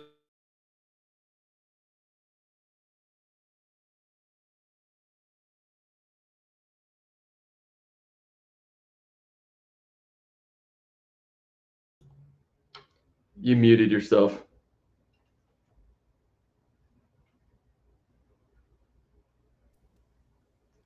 How long has he been muted? How long have I been muted? Like 15 seconds. Everything changed. All the settings that just got changed. I can't even hear you anymore. You got muted too, Souza. Wow. What happened? No, I am muted on purpose. Oh, Souza muted me. I didn't mute you. Anyway, I like that guy. You're good. Bye. Hey, thank you. Oh, no, I like him too, but I'm just curious about his process. Like, I think somebody said it just like, no, don't jump out in the road. Like, what did he do there? Was he driving and then he got that thought? And we could tell by the shadow that he has a tripod for his phone, which that's what I was remember. When He's a creator. He's a creator. He's an online psychologist, therapist. Well, that's what I'm wondering. Like, does he drive and did he just get that thought and he's like, I got to get this out. So he just pulls over because clearly he's just on the side of the road. I think Unless he does. He's out in front of his house and he was about to drive or something, but then he just sets the phone there and he just like went for it. And I've started following him since everybody should follow him, but I started following him since we had him, started bringing him up on the show. And he literally just does that everywhere. And my favorite and most of his work's done at a gas station. I feel like he's inspired when he's at the gas station. And I like it because he'll just set it up and he'll start doing it just in public. And anybody who's ever tried to do that, especially in the public places where he goes, where there's lots of people, it's you become very like self-conscious about what you're doing. I like it when he says hi to people. That's what I was gonna say. When people are walking by and he'll stop for a minute and be like, how we doing? And then he just goes right back into it. Like he was like, it's great. He's got two hands at cock and he's just waving to people as they go by. Hey. Okay, level So 1. good. So a ton of you sent me the were notifying me that the level 1 went up in price from $1,000 to $1,150. It's not very A much. bunch of you guys sent me a video of some guy who's like complaining about it, or I don't know what the guy's doing in the video. I watched the video twice. I can't figure out what he's saying. So, and he's an affiliate owner, I guess. So I can't. But I think that the level 1 price. I was always a proponent of the price going up 3% every single year. I always thought it should go up in price, and every year, every continuously. year. Yeah, just every year should go up 3%. Very rapidly reach. Yes, like compound interest. Yes, like compound effect. We did the math. I don't know if you did it for me or if I did, but basically, if for the last 15 years, if they would have raised it 3%, it would be $1,558. And so for it to only be $1,150, I still think is so cheap. It's crazy. It's crazy that it's been $1,000. But I said this on another show too. You better take it. I don't know what's going to happen to CrossFit. Do I think that someday they will push Pepsi in that L1? They could. It's not outlandish. We live in a society where we don't know. We're saying men get pregnant. Anything is possible. Hurry up, take the L1, get that shit out of the way. Find a good affiliate, go there. Don't find a good affiliate, don't go there. I don't know, but take that and get the fuck out. Find a good affiliate. Yeah. Before that shit gets weird. It might even be weird already. It may have already sold out. I don't know. I haven't been to one in years. But when I went to the 100 that I've sat through, amazing. And I think as long as Nicole Carroll's at the helm, they won't be selling Pepsi in there. But man, if she's not there, I'm telling you that thing has a shelf life. More than worrying about Pepsi or Coke coming into it, I worry that that's a metaphor too, by the way. Like I don't like that's a simile. It could be anything that just ruins it. Like tells you start needing knee sleeves. Oh yes, the newsletter. That's what I was gonna say. It's like at the end of it, they go, oh, and by the way, for those of you just starting CrossFit, here's our list of products that we recommend you buy. Yes. It's coming. It's coming. I hope not. Yeah. You'll know the second Nicole Carroll quits, you know. I hope not. They won't get her. She will be uncorruptible. Price increase is not a big Fitness deal. ain't free. With inflation screaming at 8%, it's insane that the L1 is still the same price. It was pre 9/11. CrossFit defined fitness, and for its flagship course to not cost more is Banana Town. This is from our newsletter. Yeah. Basically in the newsletter we said that. Like it's Banana Town crazy pants for it not to have gone up in price. And we're on episode 373. How do you know that? I just checked on Apple. Christine Y was asking because we're getting rapidly approaching 500 episodes. Will you play number 51? Words mean nothing. When your phone rings, you don't have to answer. Coke is fine, but if they start pushing Pepsi, I'm out.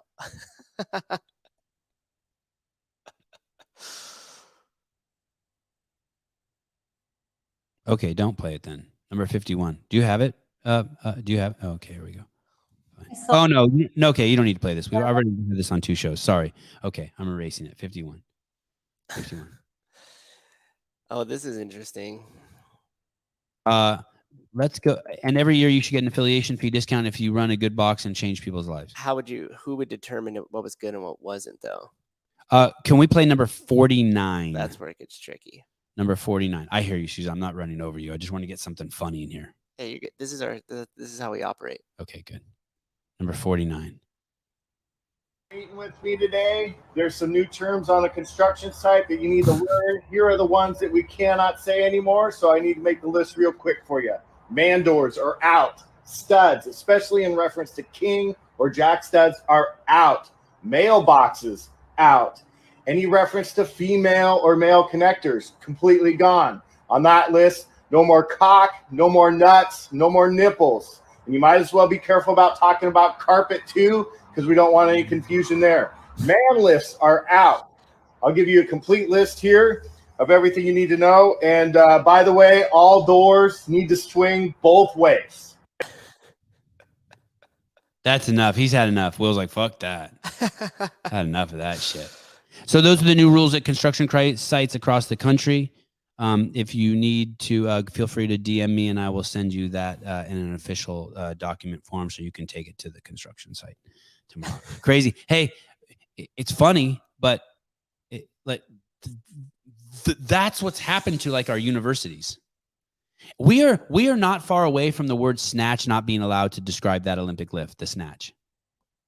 We're this close to losing it. Number 48. This was fascinating to me. Check this out. Number 48. I don't even know if this is true. Maybe someone should look this up before we play it. Someone will just send me a mean email. It's okay. It's fine. We'll disclaim it's part of the morning chalk up sent it. Yes. Check this out. That he doesn't think a Muslim member of Congress should be allowed to be in Congress. Why? Under what provision of the Constitution? Because you have to swear on the Bible. When you are before, I had to do it. I'm an elected official, 3 terms. I had to swear on the Bible. You have to swear on the Bible to be an elected official in the United States of America. He alleges that a Muslim cannot do that ethically, swearing on the Bible. You don't actually have to swear on a Christian Bible. You can swear on anything, really. I don't know if you knew that. You can swear on a Jewish Bible. Oh, no, I swore on the Bible. I've done it 3 times. I'm sure you have. I'm sure you've picked a Bible. The law is not that you have to swear on a Christian Bible. That is not the law. You don't know that? Doug Moore has also said. You got to see that guy's face when he drops that on.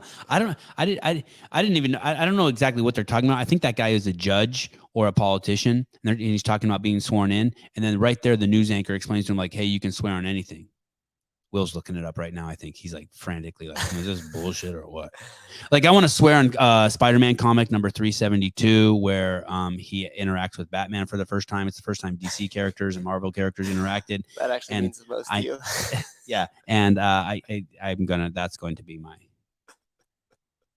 I'm doing my on level 1 ass to mouth, and we'll start coaching soon. Well, that's weird. I think it's at the moment. Oh, I was never into that ass to mouth shit. I'm not a poop guy at all. Just not. Just not. Can we do number 45, Island Boys? I really want to get the Island Boys on. Before we start here, I want to say this. I saw the Island Boys on...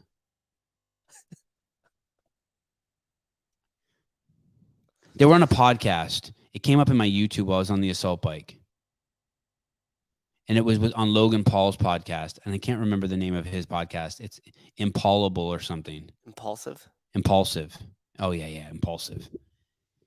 And so these guys, these Island Boy guys were on there, and it made me. They kind of got into like they were offended by something like the co-host said about like how they could use their jewelry like for retirement or something. And I didn't think it was offensive at all. I thought it was kind of like funny and cool. And these guys took offense to it. And I really want to interview these guys. And maybe I'm wrong. Maybe the whole thing is just one giant shtick, like to be offended because they're trying to be hard. But Anyway, it looks like they have other Island Boys now living with them. Can you play that? But I really want to get these guys on the show and just have a heart to heart with them, like the Con Porter type interview. Find out what's going on. That podcast had such good reviews. Island boy, I'm just trying to make it. Oh, I'm just island boy. I'm just island boy. I'm just keep what going. Tell boy keep that gun. I'm gonna do it while I'm staring at the sun. Got over here with the fourth island boy, and I'm the fourth island boy. I'm the fourth island boy, and I'm just trying to make it, but everybody hate me. I'm the fourth island boy, and I'm trying to make it. People enjoy that for their music. I guess. How many followers do those people have? That's just nuts. They got 2 more dudes. 1,098 posts. Anyway, it's kind of an interesting video. There's a weirdness to that podcast. There's a weirdness to that podcast. There's a guy on it. I think his name's George. I invited him to come on this podcast. He's one of the hosts of that podcast. He seems like the coolest out of the 3 out of Logan. And I don't know. The dude that's on the couch normally. Yeah, he kind of looks like a young version of me, like a young chubby version of me. Yeah. And then there's another guy on there who's just not nice. My ears are screaming. He's just trying too hard. Not that he's not nice. It's that he just tries too hard. Okay, I'm okay, maybe. Okay, go down to 65. This really caught me off guard. I don't know why this is so weird to me. I didn't even know Tia and Matt were friends, but this really tripped me out. I should actually text Matt and ask him if this is real. Somewhere in the UK coming up soon, it looks like Tia and Matt are there, and you're going to be able to pay money to take a picture with both of them. I'm not even sure how this works. It's at the Arnold Classic United Kingdom event, and there's like 10 celebrities there or 5 celebrities there, and you can pay money to take pictures with them, but you sign up now ahead of time. One of the celebrities is Arnold. That one's sold out. And then there's like Sugar Ray Leonard, and then there's just these different people. There's a link, I think, right by number 65. Oh, it's in the text thread. Sorry, Will. It's in the text thread. Sorry. It's not on the show notes. Sorry. But oh wow, I never saw that page. And what's fascinating about this is I think you take a picture of them with both of them. So like if you want a picture with Michael Bisping, you just take it with him. But if you want it with Matt, you get it with Matt and Tia. Can you put buy photos and see what it says? Like a twofer? Yeah. Sign me up. I wonder how much they get paid for that. Is that like probably paid by like the sponsorships? What happened? What happened? I think he's figuring it out. Oh. Without taking us on the journey. I can't imagine Matt going to the UK unless they pay him or Tia. I think the sponsors pay him. Wouldn't it be a sponsor thing? I think it's Nike, the Arnold Classic or Rogue. Aren't they Rogue athletes? Maybe it's a contract thing. We pay you X amount. You show up at X amount of events. Can you click that buy photo button? Oh, look. So these are the people you can buy photos with. Let me see. Hold on. Right there. You can buy a photo with Arnold Schwarzenegger. It's sold out. Eddie Hall, Lee Haney, David Goggins, Sugar Ray Leonard, Matt Fraser plus Tia Toomey, right. Ronnie Coleman, Michael Bisping, and Jay Cutler. So what I'm getting is I'm thinking is maybe you take a picture of them and it costs $100, and then Tia and Matt get all $100 since it kind of like promotes. So if you take 1,000 of those pictures, that would be $100,000. We're going to show up just off to the side, and you guys could take a picture with Sevan too. So if they charge $100 a photo, and let's say they make 80 off of each one, and they take 1,000 photos, I can't imagine they take 1,000 photos. Oh yeah, how much is that?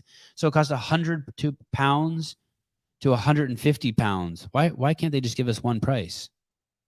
Can you click that again? Oh, look it. And you can choose numbers. 51 remaining slots. That's so hard for me to see. Sale ends September 23rd, 2022. Having a professional picture taken with Matt Fraser and Tia Toomey, meet in person, shake their hands. One person includes Oh, so you get a 6x9 photo for 100 pounds. Let's say it's 150 bucks. Okay. All right. And then what's 150 you get oh something else? shit. Oh, so for 150 pounds, which is probably like 225 bucks, you can have you and like me and you could both be in the photo. No, both me and you are in the photo. Yeah, you get 2 copies. Okay, so I get it. Oh, okay. So you can go to this expo. Matt and I could go to this expo. Let's say Matt and I were a couple. And we could go there, and for 150 pounds, we could both be in the photo with T and Matt. Okay. Or but if you were so like if I break up with you before then you went by yourself, you pay 100 pounds. Okay. Got it. All right. Well. God, I hope they make $100,000 each from that. What a great gig. Who wants to spend $100 to take a photo with me? Would you be nervous about that? Like if they were like, hey, we're going to do this event and like you could not as long as they were wearing masks, I'd be fine. No. I don't want to get COVID. What if you're the only one that no one buys a ticket for? Oh. You know, it's like when they line you up for kickball. Like, don't you get anxious? Like I'm used to it. You're just over there. I was always picked after the girls. I'm used to it. So you'd be fine. Like somebody would be standing in line. No, I wouldn't be fine. I wouldn't be fine, but I would deal with it. They come over and you go, oh, here's someone to take the photo. And then they just go, hey, are you in line for the bathroom? You're like, oh. I would deal with it. Let's finish as we run out of time here. Let's go to number 20. This reminded me of what it probably looks like in Berkeley, Los Angeles, and just all over Michigan. This is I think this is at some event in China, and someone there tested positive for COVID in this event. Oh, it's in a convention center. Machine gun down the whole venue. And basically everyone panics and has to, before they let them out of that venue, you have to run and get in line and get a COVID test. Holy shit. Did you see them bagging COVID tests in China? I saw them bagging cats. Have you seen? Oh, I know. There's a video going around. I wonder if can you play this, Will? Sorry. I'm all over the place. So these are people at a convention center, and now they won't let them out because someone inside of there tested positive, and now they want to test everyone in there before they let you out. You would never keep me in there. You would never, ever keep me in there. You could not keep me somewhere. I don't think you could keep me somewhere where I had to be tested to get out. It's crazy the compliance because like at some all those point, people should stampede. Wouldn't somebody be like, hey, let's just bust these windows out? Yeah, fuck you. We're out. Door. Just push the door open. Run people over. Can't keep people in there. People trample. That's a scary situation. Have you ever been in a situation where there was a mass like stampede of people running? The CrossFit Games one year where they had that issue. Do you remember that? No, really? It was first come, first serve in the tennis stadium. Yeah, the tennis stadium, and people got trampled. Some people got trampled. Really? I remember people would show up and they would just start laying shirts over chairs, and then there would be whole sections with just shirts and stuff over them for people saving seats and what have you. Those were good early years because there was a lot of issues where logistically it was set up for conflict. You know, like, hey, you put your shirt there, like, but there was never conflict. It was a great year, logistically set up. I know it was. You know what I'm talking about? They were great people. Like dudes were already shirtless, ready to throw down. But like it was a good. You know what really changed it? You remember? I think it was the last year that they were at Carson, and they put Vendor Village so you could access it without having a ticket. Do you remember that? So it was actually outside the venue. No, so you could go that's and you cool. could shop. Oh yeah. No, it wasn't cool. It wasn't. No. Mm-mm. Why? Because when you were because then it was just public access. So a bunch of people that had no idea what CrossFit was or anything else were just coming through there and drinking, and it changed it, right? But vibe changed the vibe big time. In the years prior, when Vendor Village was inside, the whole entire venue, and I feel sorry for anybody who's like, especially really into CrossFit now from like 2018 on, because that's gone. You'll never experience that. Sorry to break the news. You mean what we did in Carson? Yes, because it might go back there. When if they ever bring Dave back, well, if it went back there, maybe it'd be nostalgic for the rest of us. But the vibe was really like you stepped into just a big CrossFit gym. Like everybody in the crowd was just I mean, everybody wore workout clothes. That's probably still a thing, right? It was hot, so everybody was like half naked, and you run into people, and the vibe was just nice. It didn't matter. You would just spark up a conversation. You could bump anyone else. as hard as you want at the CrossFit Game, and they would turn around excuse me. They would turn around and say, excuse me to you. You ran into them, and they're apologizing for it. And yeah, those years were it was really special down there, and it definitely changed when they put Vendor Village outside. That was the first step. Like, oh, they really want, and then they stopped allowing you to bring in outside food and beverages too. And I'm assuming that's probably something StubHub required, because I think part of the deal was like the vendors that sold food and stuff in there, not the independent food trucks, but the actual, the hot dog stands within there. I think maybe they weren't getting as much as the pie as they wanted to, so they cut it off. Because we used to pack up a whole entire thing. We'd have a whole big bag. You take this big like lunch pail with us. You go set your seat up in your section for the day and everything else. And I remember showing up one of the first days on the weekend, and they were like, no, you have to start emptying all that out. They wouldn't allow people to bring in water. And then that's also when the Vendor Village was outside, and you already started the change start to happen, as opposed to in 2010 on the Friday Night Lights when they had that Amanda workout, and it was that first big Friday Night Lights at Carson. It was like half the stadium was empty. You could sit wherever the hell you want. Yeah. Yep. Crazy. There's different degrees of doing bad shit to people.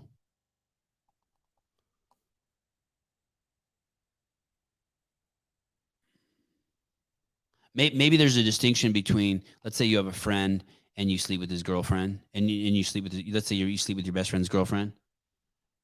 And then there's like you sleep with your best friend's girlfriend after they break up. Maybe there's a difference in there. You know what I mean? What makes me say this is the degrees of bad shit that people do to you, or that you let bother you, would be the more enlightened way to say it, or the way life comes is. Someone asked, "Oh, your status on Dan Bailey." There's this group of people that when things were bad, they attacked. And it's one thing to attack me when things aren't bad. I get it. Like shit, we rumble. Like people rumble. I rumble. We fuck with Luke the other day he was on. We fuck with Rich. Rich fucks with us back. We fuck with Hiller. Hiller fucks with us back. Like when things are good, it's okay to fuck with people a little bit. But you guys fuck with each other. Like we fuck with each other. We play, we poke, we prod. It's like my kids running up to Susan and punch him in the stomach. They don't do it when he's asleep. They wouldn't do it if he was throwing up in the bushes. You don't walk over and put someone in a chokehold when they're in the bushes throwing up. When Matt Fraser's like throwing up at the games and they're about to go out, and Scott Panchik's like, I'm like, hey, what's Matt doing over there? And Scott drops that funniest line in the history of the behind the scenes, and he goes, he made some joke about he's missing his basement life, living with his parents in his basement or something. Like, that's okay. We're at the games. He knows Matt's the best. He knows, like, that's just like, he's making the situation light. But there were these group of people when shit was going really bad at CrossFit who I'd done a lot of really good shit for in my life. I dedicated my life to helping those people. And when I tripped and stumbled, they fucking attacked. And they never showed any sign of that before. No sign of that before. Like, I know who my adversaries are. I'm not going to go to the fucking Grand Canyon and stand on the edge with fucking LaFranco standing behind me. He's fucking drunk and bumps into me and I fall in.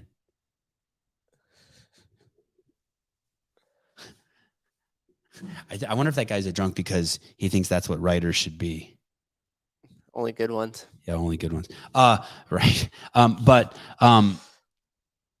So like, you know, I'm just processing. Like there's people, yeah. Like when I had Com Porter on recently, like people say to me all the time, like, man, you say so many nice things about Catherine, but then you used to say all that other shit about her. Hey, I'm not lying. I'm not there just to attack someone. I'm not. Oh, are you bitter? I've already told you this. Ask your mom how I taste. She knows exactly how I taste. What are you talking about? I'm bitter. I'm sweet. Like I drink a gallon of pineapple juice every day. So it's just more like am I over that part of the story? And I don't know. But definitely not bitter. I'm partying. I'm having fun with it. Those people wrote that story, not me. Like, I don't care that you those people wrote that story. That's the only part of the story I tell. I tell the part of the story that they wrote. When shit was bad, people were making up all sorts of lies about me. Some people stood up for me, not many, and were like, hey, that's not true. And other people ran with it. And they ran with it to save themselves. They were trying to pick a winning team. They didn't run with it because like they hated me. They're trying to fucking pick a winning team. They have no integrity. They weren't interested in the truth. Self-preservation. Yeah. That's why I talk great about Katrin, because there's tons of fucking great, amazing moments I have. There's tons of great, amazing moments I had with Dan. But like, if I trip and fall and you fucking pour fucking 100 scorpions on my back while I'm down, then that's the story. You did that. I'm not bitter. I'm fucking on top of the fucking world. But you have, anyway. So it's fun for me to talk about. I like part of me likes the drama. I'm glad that I have it as part of like one of the threads in this podcast.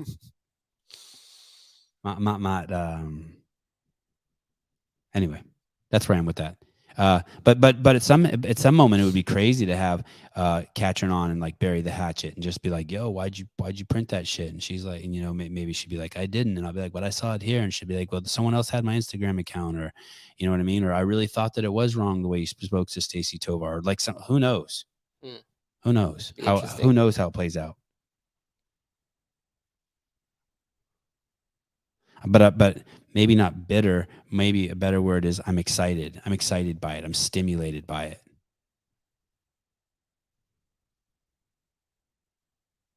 You have to remember that I did the same job basically for 15 years and grew in a position and grew and grew and grew and gave my whole life to this thing by choice. And I had a blast doing it. And I promoted all of these people. I loved on these people so hard publicly. You have to remember that. You can't, don't just look at it in a vacuum. And then for any of these people to turn on me when I give them my life to promote them, nuts. Batshit crazy nuts. But I know that what they were doing, they were choosing a winning team. I get it. You chose the wrong team. Okay, guys, I love you guys. Bye. See you tomorrow. Sousa, thank you. Brandstetter.